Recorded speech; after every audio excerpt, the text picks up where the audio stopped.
Hello everyone, good afternoon, and welcome to this talk on deep learning meets sparse coding. My name is Chandrasekhar, and this is joint work with my students Debabrata Mahapatra and Shubhadeep Mukherjee. Shubhadeep is sitting right there. Where is Deb? Right here, okay.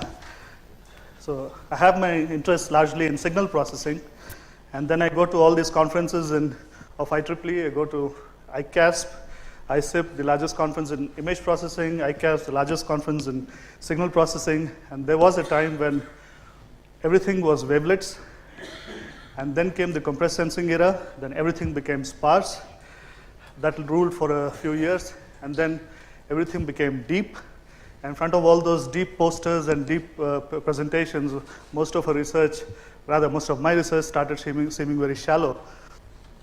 But then there was also a time when deep and sparse. Now everything is deep and sparse. So if you have neither of these in your title, you actually feel a little worried whether you're working on the right problems or not. And thanks to Stefan Muller, he put wavelets back in the picture. So I wanted to do signal processing for a career in research, and I can safely bet that for the next few years at least we have something to work on. Right. So the topic is about deep learning and sparse coding. What we're trying to essentially do here is solve a sparse coding problem, but view it from the perspective of deep learning. Right? And we shall try to establish some connections between how a neural network would solve the sparse coding problem versus how a signal processing engineer would solve the sparse coding problem. We shall actually establish some equivalences between the two. This is the outline of the talk. It will briefly motivate what is sparse coding, and we have two versions of sparse coding. The neuroscientists have their version of sparse coding, and the signal processing engineers have their version of sparse coding. So we'd actually like to see what is sparse coding from the neural perspective and what is sparse coding from the signal processing perspective, and try to link up the two. We should also look at some popular sparse coding paradigms, some greedy algorithms and relaxation-based techniques. One particular algorithm that we shall focus on is the iterative shrinkage thresholding algorithm, which essentially leads us to make this connection with deep networks.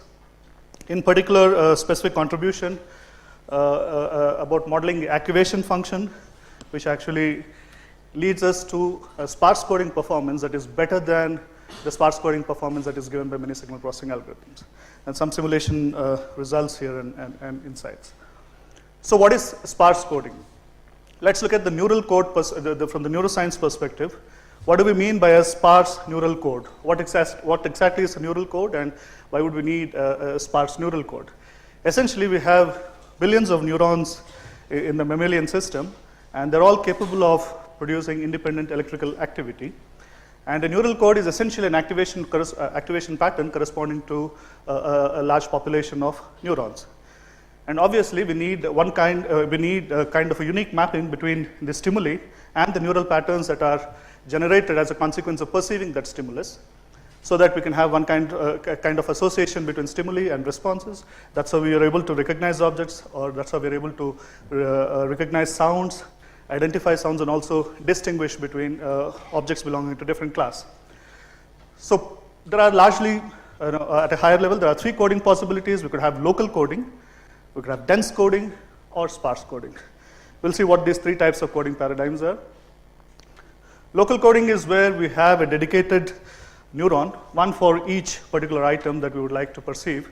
So these are highly selective neurons that are at work. For example, there is a neuron to actually identify your grandmother.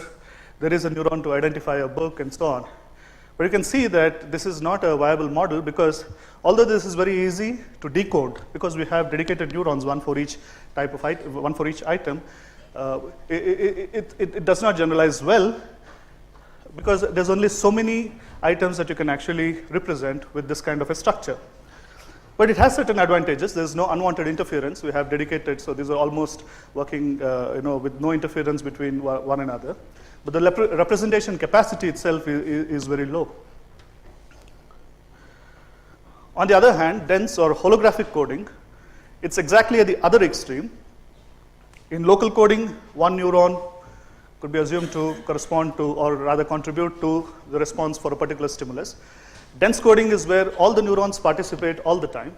And if you have billions of neurons, the number of possible combinations, assuming only binary states of the neurons, the number of combinations that you could have is very large, and it's it's at the other end is astronomical representation capability and much greater than what is possible in our lifetime.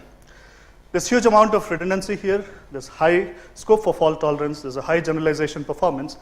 But the decoding process is very difficult because to decode even a small object or to do any kind of decoding, you have to look at the responses of all the neurons and then make a decision.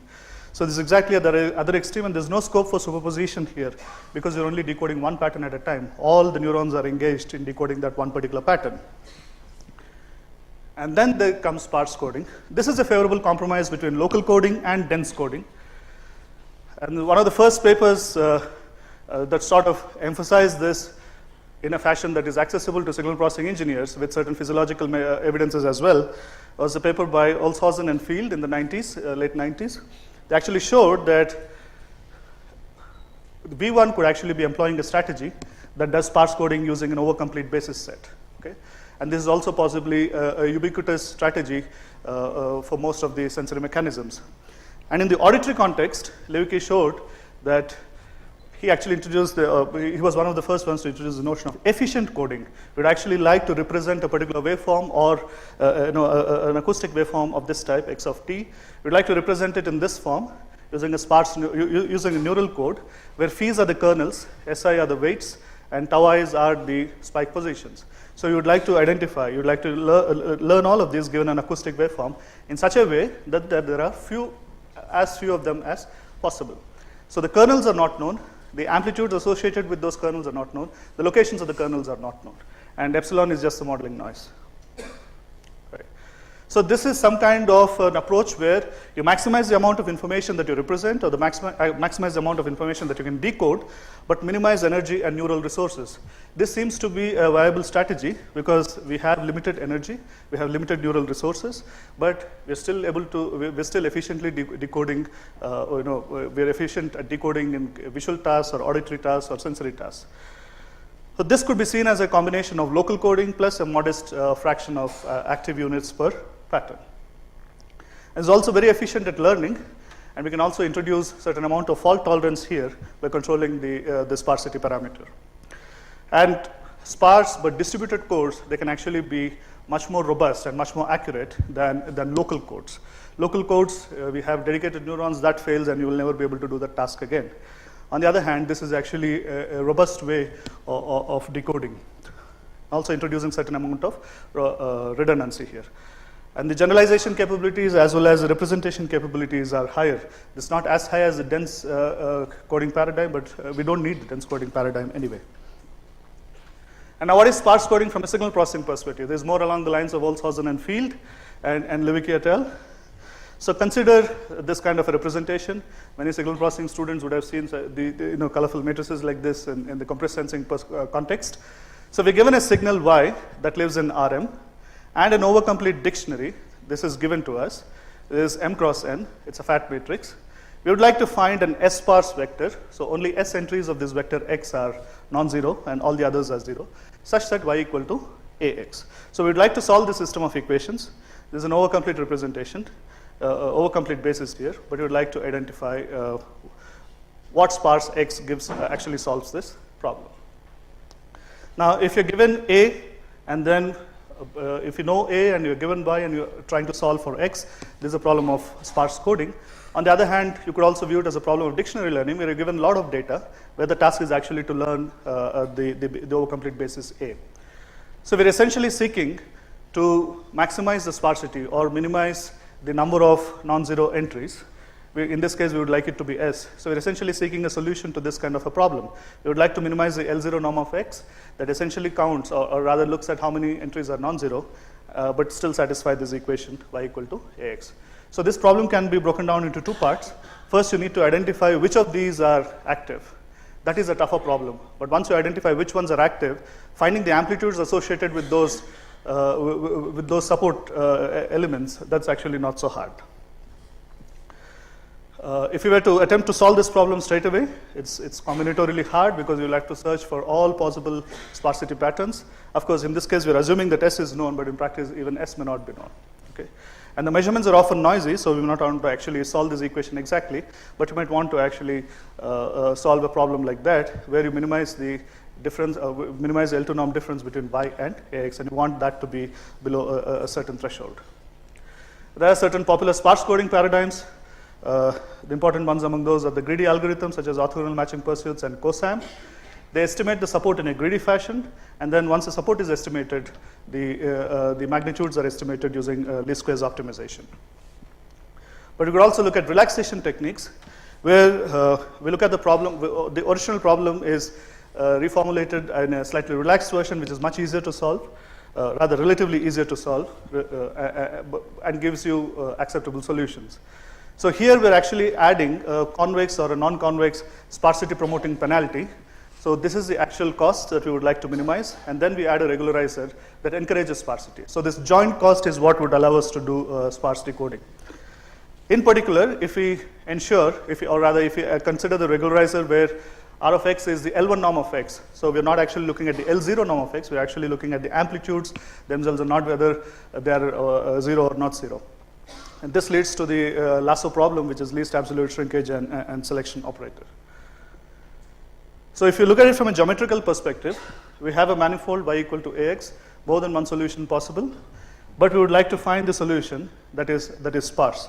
So if you look at p equal to 2, LP norm where p equal to 2, you essentially have a ball, this is an LP ball, this is a sphere, and you have a linear manifold there, and the point of intersection between the two, you want something that satisfies both the minimum LP norm as well as y equal to ax is somewhere there. That's certainly not sparse. If you have p equal to 1.5, again it intersects at a point that is not sparse, but p equal to 1, it intersects at, you can find an intersection on one of the axes, and this is much sparser than the other two. Now, of course, if you go for values p less than 1, it still continues to be sparse, but it doesn't remain convex anymore, and then the optimization, from an optimization perspective, that becomes a harder problem to solve. So it's often good to relax. So this is the constraint formulation. These are the given noisy measurements. We'd actually like to minimize the LP norm subject to the L2 norm difference being less than a threshold. This is the unconstrained formulation, where you add that in the form of a regularization term. This is an unconstrained formulation with a generic regularizer, not just the LP norm, but any regularizer that can actually promote sparsity. And what are other examples of regularizers that could promote sparsity? This is a logistic function, and this is a function that will also promote sparsity. And how do these look?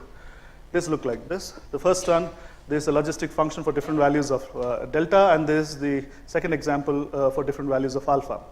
So these are the regularizers, and in comparison with the L1 norm, we see that these regularizers are actually non-convex. Now, how do we view sparse coding as a problem of function learning? In case of the L2 norm, what you're essentially looking for is a solution that will minimize the L2 norm subject to y equal to ax. In this case, we know the solution. It can be computed in closed form. It's actually based on the pseudo-inverse of this matrix A. So x star is actually a pseudo-inverse y. So it's essentially a function of y. It's a linear transformation of y, but it's essentially a function of y. And similarly, the minimum LP norm solution can also be perceived as a function of y. We'd like to minimize the LP norm subject to y equal to ax. So x star is again h of y, and we'd actually like to learn this function h, or if not exactly learn, at least approximately learn this function, where we are not able to represent it analytically as in the case of the L2 norm. So let's take a small detour here. Let's look at the problem from a gradient descent optimization perspective. That's how we would actually solve it numerically. So let's say one step in the direction of the steepest descent. So we start with a certain initialization and then compute the gradient of the cost function at the position where we currently are, and then find the next position or next estimate of x. So write xt plus 1 is xt minus eta times the gradient of f at the current location. And this step size parameter eta has to be greater than 0. You can also view this from a slightly different perspective. Consider an affine approximation of f at xt. So that will be the approximation of f in the neighborhood of the current estimate, xt. So what we'll do is actually minimize ft instead of f. So we are replacing the original cost with a surrogate cost, if you will, but something that is going to change with the current location. So for each t, it's going to be a different cost, but then we don't want to be too far away from xt. So we'd like to find a solution find an x that will minimize this cost ft of x, but not going too far away from where we currently are. So in this case, we can the xt plus 1 essentially becomes a solution to this kind of a minimization problem. And essentially, all the iterative shrinkage thresholding algorithms, they emerge from this kind of a philosophy by considering regularizers of the form R of x in general. And in certain cases, when R is separable, we'll actually be able to look at it from a component-wise perspective, and then the problem essentially boils down to looking at it, solving it for 1D first. So let's look at iterative shrinkage thresholding algorithm, or ISTA as they're popularly called. So we have to find x of xt, a solution to the problem. The original problem is to minimize f of x under certain conditions, but we have actually reformulated it as a problem of finding a solution, or rather minimizing ft of x within the proximity of the current solution, which is x of t, and subject to a certain regularization term. We can actually rearrange this to this form, where we rewrite the same optimization problem equivalently in this form, 1 over 2 eta and norm of x minus xt minus eta gradient of f of xt. This is what we would actually see in a standard gradient descent step. And if you assume that the regularizer is actually separable, then we can just work with the 1D version of this problem, and that gives us some insights. So here is where we would need the definition of the proximal operator. The proximal operator, Pg of u, is defined as the solution to this minimization problem. You'd actually want to minimize g of x, but you don't want to go far away from u. Okay? In this case, g is a one-dimensional function, and this would be okay because we're considering separable functions here. For example, if you're considering the regularizer to be the L1 norm, in that case, it's just the sum of the amplitudes of each of the entries in the vector, so this is actually separable. Okay? And this is the ISTA update rule. So we have the standard gradient descent step, followed by a projection, and the projection is essentially determined by the proximal operator. So if we were not doing any projection, this would simply correspond to the solution of the least squares problem. And the proximal operator essentially takes care of the fact that you have a regularizer that you would like to take into account. In this case, the projection is actually applied to each of those entries coordinate-wise. So now let's say we put x1 as the L1 norm of x as a regularizer. In that case, we actually end up with having the soft threshold function as the proximal operator. In case of the L0 norm, the proximal operator is actually the hard threshold function. So effectively, it would correspond to taking one gradient step, then either do soft threshold or hard threshold depending on what your regularizer is, and then go to the next point, do another gradient step, project it, gradient, project it, and so on. So it's essentially a projected gradient descent. So this is how the soft threshold and hard threshold functions look like. So on the x-axis is the input, and on the y-axis is the output of the thresholding function. In case of hard thresholding function, we essentially keep the entries if they are above a certain threshold in magnitude. And if they're below the threshold, simply set them to 0. On the other hand, in case of a soft threshold function, if they are above a certain threshold, shrink them by that amount, by the amount of the threshold. And if they're below the threshold in magnitude, simply output a 0. And both of these thresholding functions are actually non-expansive, which is important for convergence. Now let's make a link with deep sparse coding. So if you look at the update equation here, we essentially have xt minus eta gradient of f at xt. So this is some kind of an affine transformation on xt, followed by a projection operation, which is not linear, and then we get the next update. Rather, we get the next estimate of the solution. So if we were to look at it in this form, it's essentially x of t plus 1 is some nonlinearity acting on an affine version of xt, where w and b have to be identified. We'll do that. So, but this is precisely the type of equations that we come across in the context of neural networks. So if you had to actually unfold the ISTA iterations, x1, x2, x3, x4, and so on, and see how all of these are interconnected, we would actually end up with a neural network, and that's exactly the point of this talk. So just to recall, this is the cost that we originally wanted to optimize, and that's the gradient of the cost, A transpose AX minus Y. Now, let's define W to be eta minus I minus eta A transpose A and B is equal to eta A transpose Y. These come directly from the gradient update step. This is the update step corresponding to ISTA. So we have an affine transformation followed by a projection that is determined by the regularizer we chose. So affine transformation followed by nonlinearity is what gives rise to the neural network connection here. If it didn't have the nonlinearity, it would simply be the plain Van-Sittert iteration that people in image processing have been using for a very long time in the context of deconvolution and denoising problems. So ideally, you could learn W, B as well as the nonlinearity. In a standard neural network problem, we are given the input to the network, we're given the output of the network. In some cases, we freeze the nonlinearity, but then we need to learn these weight parameters W and B. And we train the network essentially to determine these parameters W and B. On the other hand, here, because we have a specific problem, we would actually like to mimic ISTA from a neural network perspective. W and B are given to us. W is determined by the matrix, and B is determined by the matrix, the measurement matrix, as well as the measurement vector.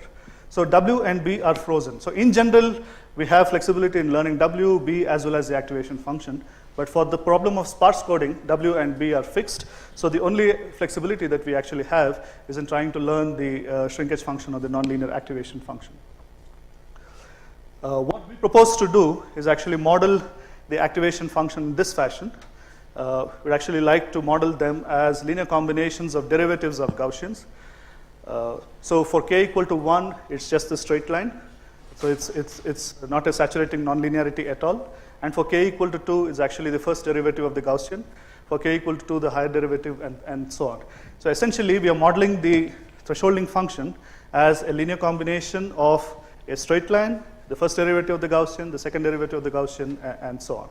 And we'd actually like to optimize for the coefficients. So the nonlinearity is now parameterized in terms of the Gaussian, in terms of a straight line and the Gaussian derivatives. And what we need to learn now essentially is the coefficients of this expansion, right? And and we chose this particular model because this has been this was widely used in image denoising and deconvolution problems, and it outperformed soft thresholding and hard thresholding operations. Now, it need not be monotonic, but why do we need monotonicity? Actually, it turns out that without the monotonicity, we are better off. Okay. So it's not, certainly it's not a bounded activation function. If you are used to using if you are used to the Tanish nonlinearity or the sigmoid nonlinearity, these are bounded activation functions. On the other hand, this activation function is actually not bounded. Although it's not bounded, its BIB was stable because the activation function may not be bounded, but as long as you give bounded inputs, it will return a bounded output. So in that sense, there is some amount of stability here, but the activation function as such can be is actually unbounded. But there is certain guarantee of stability because as long as you give bounded inputs, there is no problem with this kind of an activation function. And here, in fact, we thought that we were working with activation functions that are completely irrelevant from a neuroscience perspective. But thanks to Upibala and Rishi Narayan, they showed lots of activation functions that are far away from the sigmoid nonlinearities or the Tanish nonlinearity. In fact, they showed that there can be all kinds of activation functions. So from that perspective, there is complete freedom to choose the type of activation as long as it solves a particular problem. In this context, the sparse coding problem. So here, I mean, we could learn the transformation, as I said, we could learn the transformation parameters W and B from the data. So we can actually give input-output pairs and then ask what should W and B be in order to solve this kind of a problem. That's precisely the problem that Gregor and Lecan solved in their ICML paper in 2010. But that's data intensive. You need to give a lot of data to be able to learn those parameters. But in our problem, we're actually in a situation where W and B are fixed, so we don't need to learn them. We only need to learn the activation function. And the most recent work in that direction was published in May 2016 by Kamilov and Mansour. But then they ended up parameterizing the nonlinearity using thousands of B-spline functions. So the number of parameters that they actually have to learn from the data is much larger than in our case. In our case, we just have capital K number of parameters. And we shall actually show that capital K is as large as 5.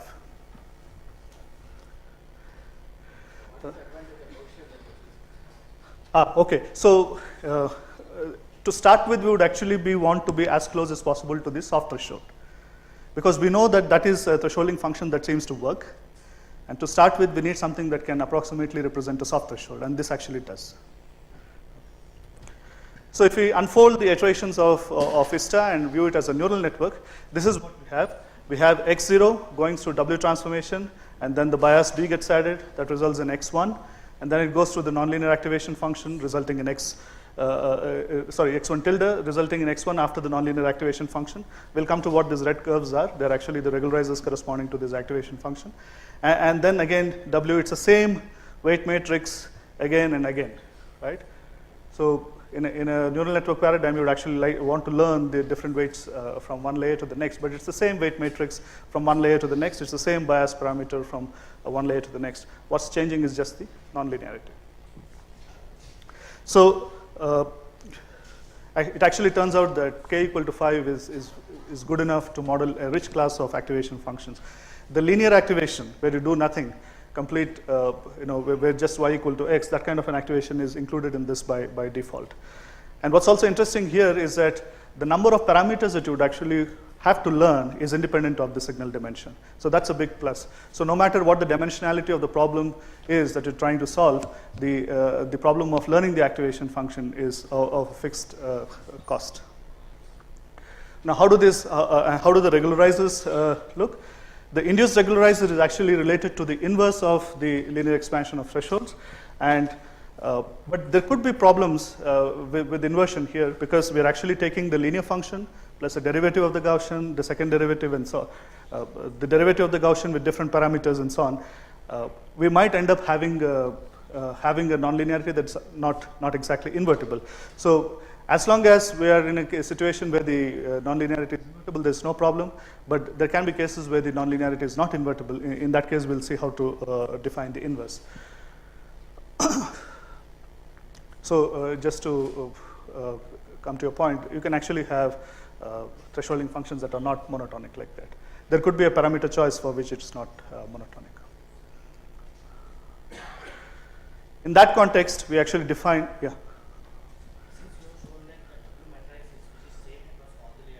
right?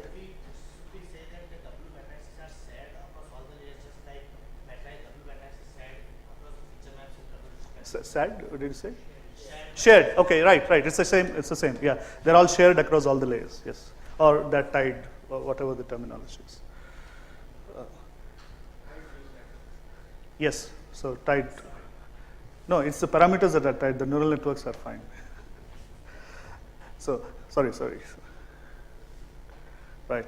So now, when you have a case of a non-monotonic activation, that's where we need to define the inverse, and right here. So we define the inverse in this fashion here. Essentially, we get rid of this component, this portion here, where the non-uniqueness comes from in defining the inverse. So we take the part that is fined, where there is no multivalued nature here. We take this part, and then based on that, define actually the inverse. So here is a proposition. The activation function is actually a proximal operator corresponding to the symmetric regularizer that you construct in this fashion, and this regularizer is actually related to the activation function itself. So it is here we needed the definition of the inverse of the activation function, and in cases where it is not actually invertible, you just get rid of this portion where the ambiguity arises. But for it, the rest of it is same. And if you look at the model for the activation function, we have a linear component plus the first derivative of a Gaussian. So the Gaussian is going to decay very fast. So this problem of non-unique inverse will actually be localized about the origin. So we don't have to really worry about having that kind of a problem very far away from the origin. So here are some examples of LET-based activations and the corresponding regularizers. So what you see here, T nu is actually the soft threshold, and psi1 is actually an non-invertible threshold function, and psi2 is actually an invertible threshold function. And these are the various regularizers that we end up deriving based on these thresholding functions. So you can see that there is a whole variety of regularizers that can be derived from this, and not just the soft threshold or not just the L1 norm or the L0 norm as the regularizers. So in that sense, it gives us much more flexibility. Now, the coefficients that are used for modeling the nonlinearity, we could use the same nonlinearity in every layer, or we could also change the nonlinearity from one layer to the next. So accordingly, we have two variants of the LETNet. We call it the LETNet, let for linear expansion of thresholds. Essentially, we have parameterized the activation function. The problem boils down to computing the coefficients of the basis functions, and LETNet, net for the network. So we have two variants, LETNet fixed, where we have fixed parameters shared across all the layers in the network, or LETNet var, where the parameters are not tied across various layers and you actually allow them to vary. But then this comes with a modest increase in cost, because in each layer you have to learn k parameters, and if you have L layers, you have to learn KL parameters. So L as the number of layers is equal to the number of iterations in ISTA to start with. But then, as you would imagine, this gives us better representational capability, because we have the flexibility to change the nonlinearity in every iteration. So we might actually be able to better explain the data that's given to us. But at a modest increase in the number of parameters to be learned. It will be KL instead of K, but it is still independent of the dimension of the vector that we're trying to recover. Okay. It actually turns out that this additional flexibility is important. It allows us to trade off between how much noise you suppress and how much signal you actually end up preserving. We'll actually see this aspect later. How do we initialize? We initialize by trying to fit the soft threshold function as closely as possible. So this is one way to ensure that you don't do worse than ISTA. To start with, the performance of the network is at least on par with that of ISTA. Right, so here is a soft threshold function. Here is an approximation, let approximation to the soft threshold. And as I said, a good fit is actually possible with just 5 input parameters. And there's also a certain parameter, tau is equal to nu by 3. This works well in practice. So how do we actually train the network? We need to give lots of input-output pairs. So the data set essentially consists of n examples, yk, xk. These are input and output. So we have xk, the sparse vectors, going through this kind of transformation, resulting in the observation yk, yq. So the xq, yq pairs are what are given to the network.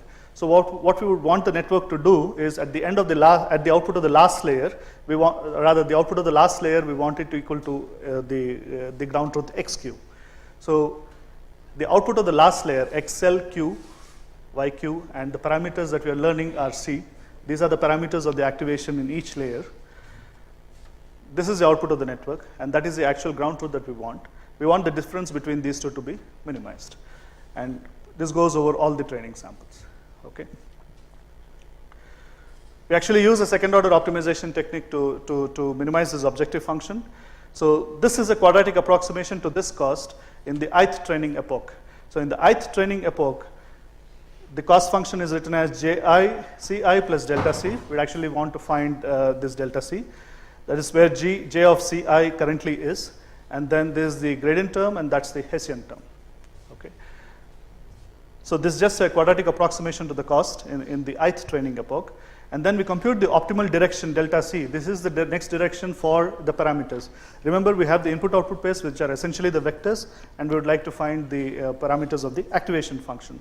So the next set of activation parameters, or the increment, is actually computed by minimizing this cost here, jiq ci plus delta c, plus we'd actually like to maintain the parameters to have a reasonable L2 norm. So we also add a regularization term that limits the amount of jump that you can take in terms of the L2 norm.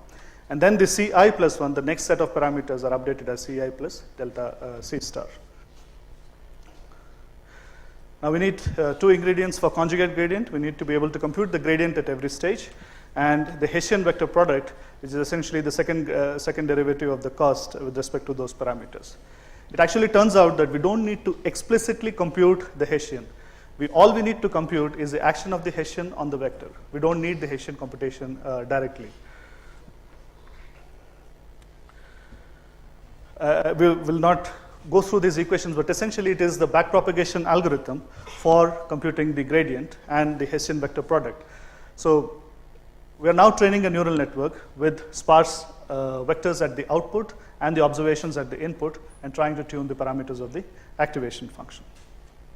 Okay.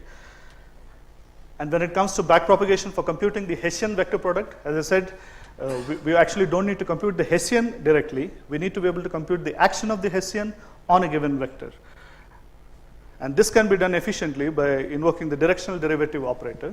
And it turns out that the directional derivative operator defined in this fashion, we have a multidimensional function h. C is where we currently want, C is where we would like to compute the directional derivative in the direction of u. So we take an alpha length vector in the direction of u. So that is hc plus alpha u minus hc by alpha. So alpha is essentially the norm of the vector in that direction. And as a norm of that vector goes to 0, so that gives us a directional derivative. But there are certain interesting properties of the directional derivative operator. The directional derivative itself is actually steerable, and this is an aspect that has been closely investigated in image processing. For example, if you want the directional derivative of a function, we actually don't need to compute the directional derivative of a function in any direction that you want. If you just compute the x derivative and the y derivative, the derivative of the function in any other direction can be obtained using a linear combination of these two derivatives. So that essentially linear combinations is all you would need to compute the directional derivative. Okay, we don't need to explicitly compute this at every stage. Once you compute the x derivative and the y derivative, you're done. So that is the type of property that we're actually trying to invoke here. And this Hessian vector product, computing the Hessian vector product efficiently, this is also is a famous paper by Perlmutter that was published in the Neural Computation Journal in the 90s.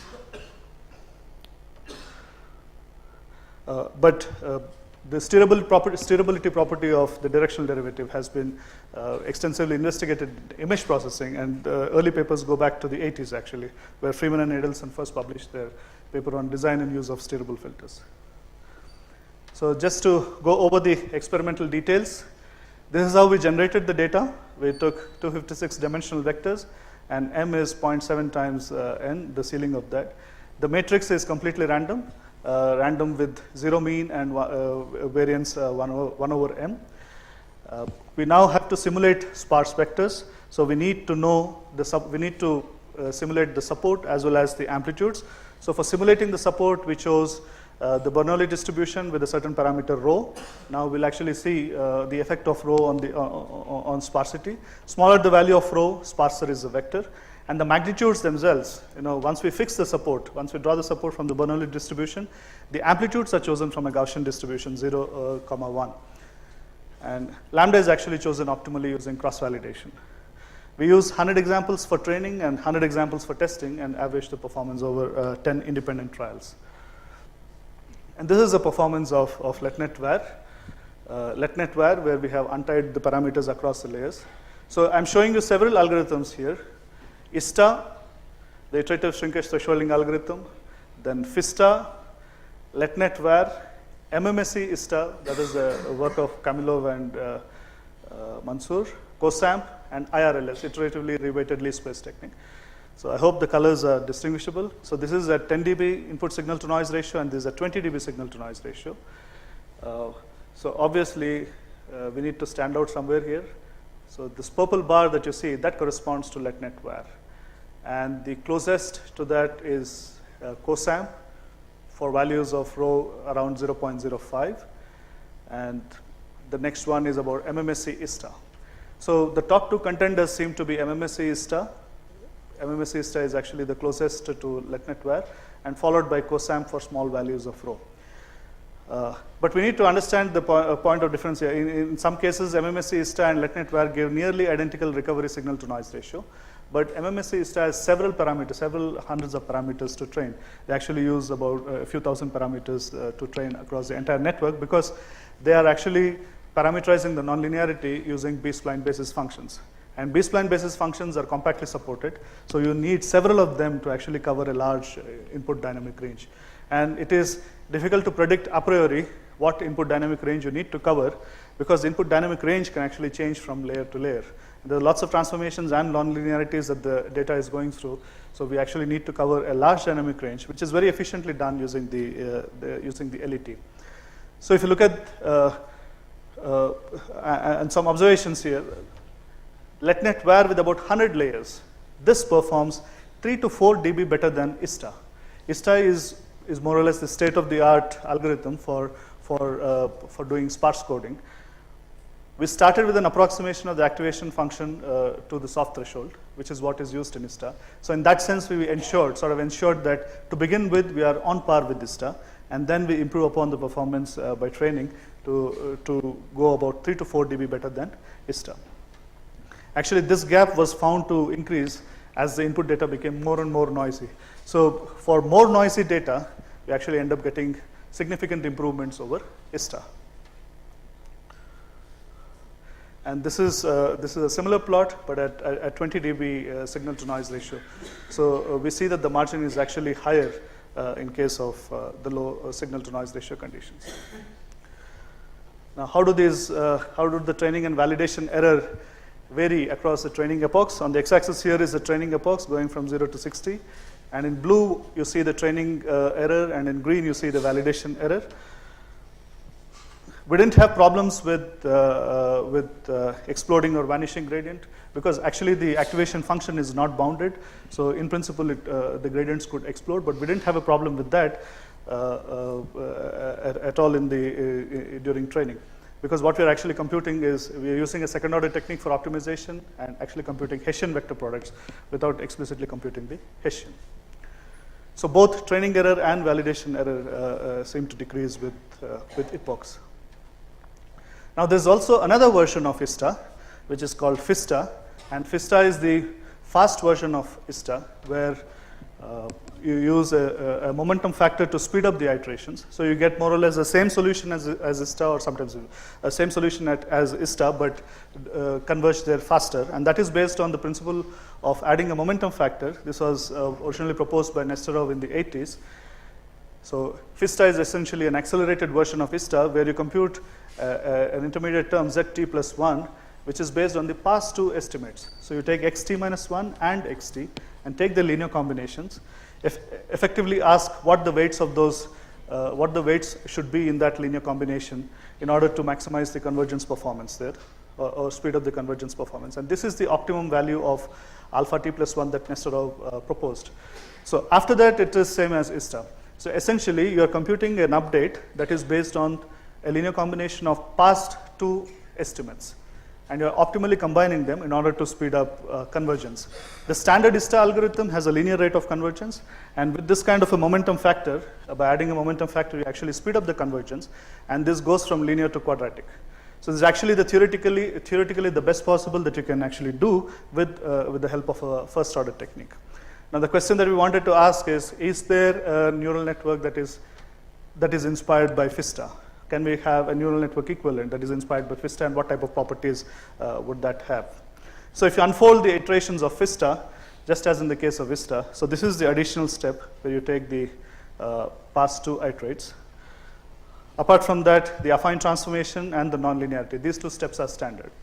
So we need to now connect the current estimate to two past estimates through these weight factors, and that gives rise to actually a different kind of network architecture that looks like this. So the activation function sits here, and this is the affine transformation.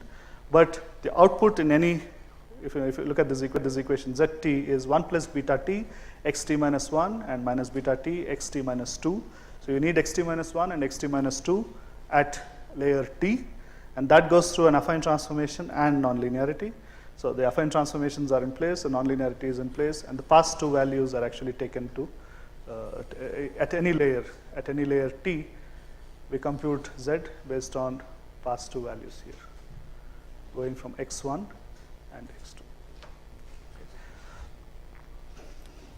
And this is not a network that people haven't seen before. In fact, these are called deep residual networks, and applications of deep residual networks for the specific task of image recognition was put up on arXiv in December 2015.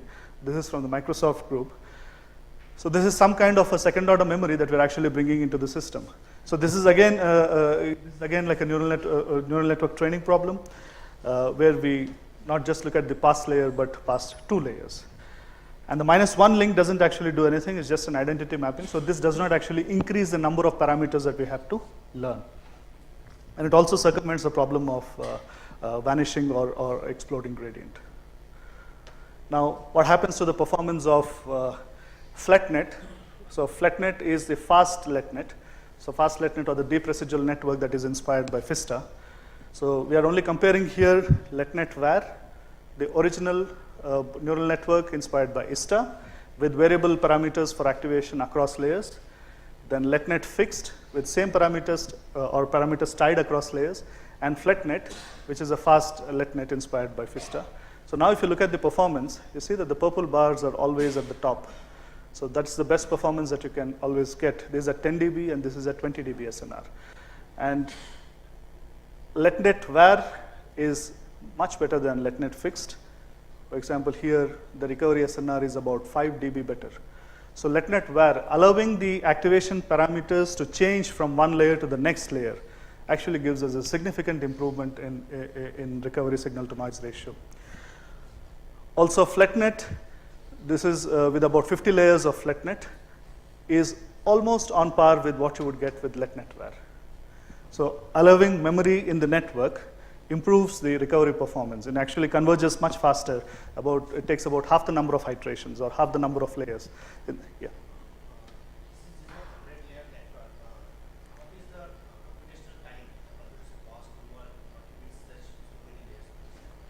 Okay, so Deb and Shubho, they are the ones who actually train the network, so they'll be able to give precise answers. So how long did it take to train the network?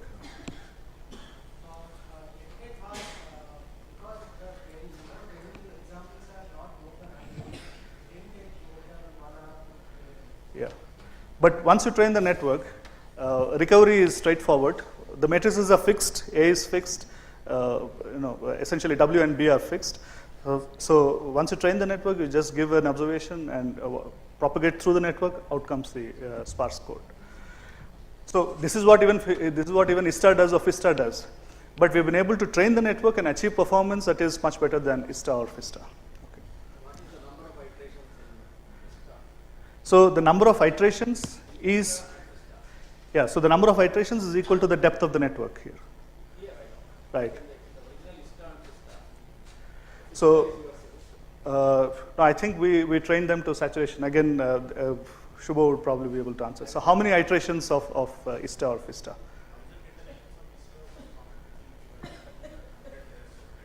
Okay, so 1,000 iterations. So can we say that this is 100 versus 1,000? In some sense, this algorithm is 100 iterations. Because the algorithm network.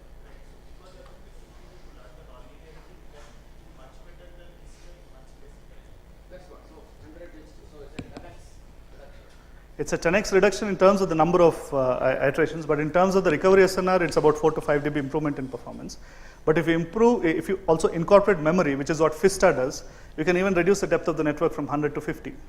So a relatively shallow network. 10x also corresponds to maybe reduction in computation time. So if you look at it from the equations point of view, it's exactly the same set of equations that ISTA has and LetNet has, or FISTA has and FletNet has. But the additional flexibility of training to optimize the activation function gives us an improvement in performance.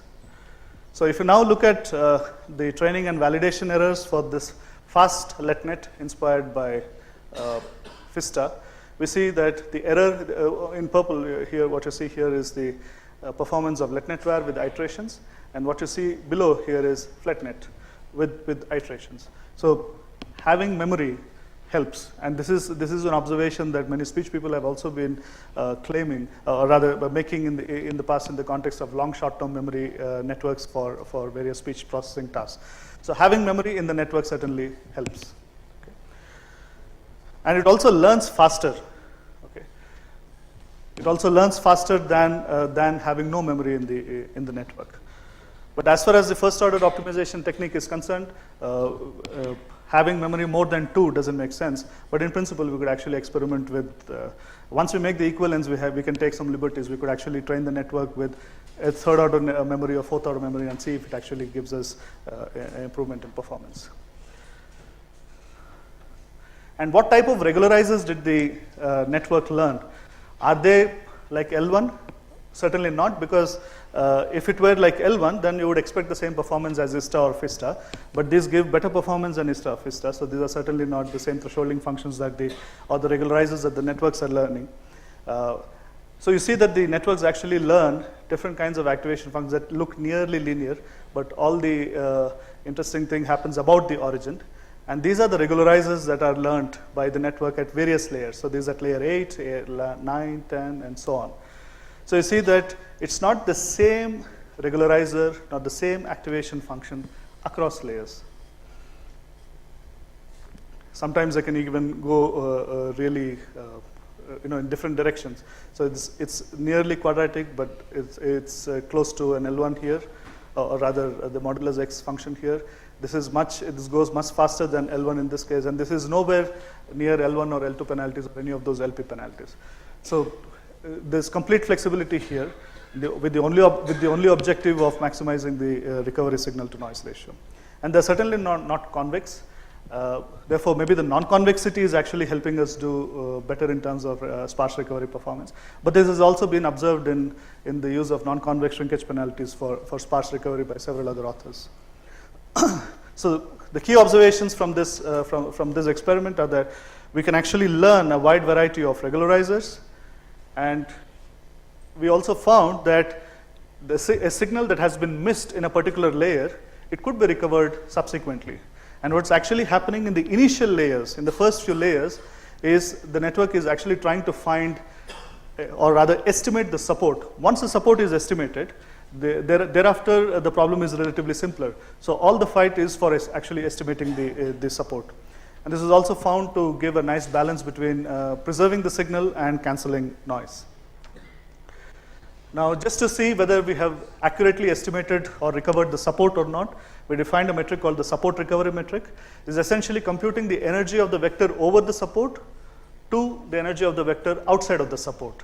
And just to plot the support recovery metric as a function of t.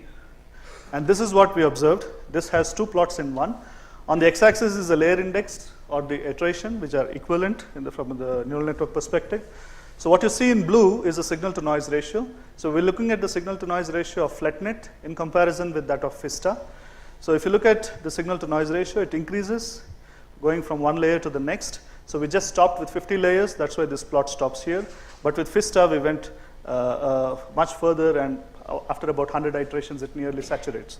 And we find that the SNR increases initially, and then there's a sudden dip, and thereafter it stabilizes and again increases.